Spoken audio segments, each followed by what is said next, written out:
One of the things that I often hear from my clients is, Mr. J, I lost love and respect from my spouse. And, I do want to make a longer video at some point. But one of the things I just wanted to get on here quickly and say is that disappointments are often from unmet needs.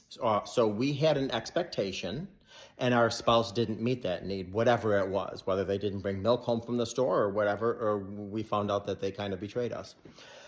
So a few things. Number one, if you are watching this and you are the person who broke the trust, you gotta stay active. You gotta stay proactive. And I'm talking about, it's now or never to make your spouse feel like a priority. It's now or never to put all those nonsensical things to the side and let your spouse know they are number one. It's now that you do the work and watch the videos and take the classes and you check in and you ask your spouse, what can I do to make you feel safe? It's now that you show remorse. You gotta do all these things. You have to do the work. You have to take the classes. You have to, even if it means you're going to go into a little debt, you do marriage seminars, you do whatever you need to do to make sure you're doing the work. You have to earn your partner's trust. You have to earn their respect. And eventually with time will come love. Now, if you're watching this and you're the person that was betrayed, a few things I just want to recommend. Number one, I want you to really, really, really be mindful of the work that your partner is doing. Be very mindful of the work they're doing, because it's so easy to jump to you're doing nothing. Even if they're doing little, they're doing something. That's number one.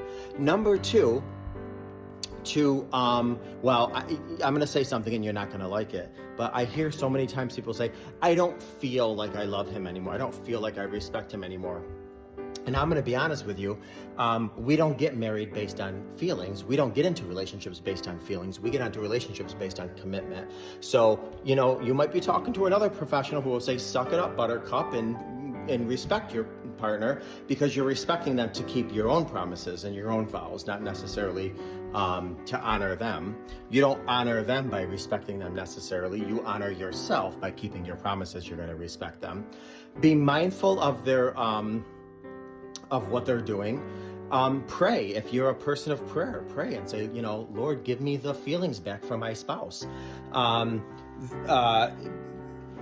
Obviously, you need to communicate. You can let your spouse know, listen, I'm going to tell you something. I lost a lot of respect for you. Be honest. Yes, it might hurt him or her. That's part of the healing journey. Be very honest. Communicate. I'm feeling disgusted by your behavior. I lost love for you. I lost respect for you. Just communicate. And obviously time, and I know you're sick of hearing this, but time. Empower yourself, like I say all the time, with the gift of choice. I'm choosing to stay right now. And you can choose to leave in 2 days, 2 weeks, 2 months. I'm choosing to stay today. I'm choosing to, A, B, and C. I'm also choosing to respect my spouse. So you don't have to respect your spouse, especially if you lost respect and love for them. But you can tell yourself, I'm choosing to respect them because I'm going to keep my commitments, even if they didn't keep theirs. Or I'm choosing to be very mindful of what they are doing, how they're earning my trust. But again, if you're watching this and you're the one who betrayed, you got to earn that right. You got to do the work. You're the one that has to continuously build those bridges back to your spouse and earn their trust, their love, their respect again. What does that mean? That means you date them. That means you be honest. You be transparent. You tell them you're remorseful and you regret what you did. Ask them if they have triggers. Make sure that, you're honest and transparent, and, your live 360s on if you have one on your phone or some type of tracking thing. You're getting into marriage courses and workbooks. You are doing the work. That'll show your spouse that you deeply, deeply regret what you're doing, and you're doing hard trying to earn their trust and respect. And slowly but surely, over time, that will come back. But both parties have to be consistent.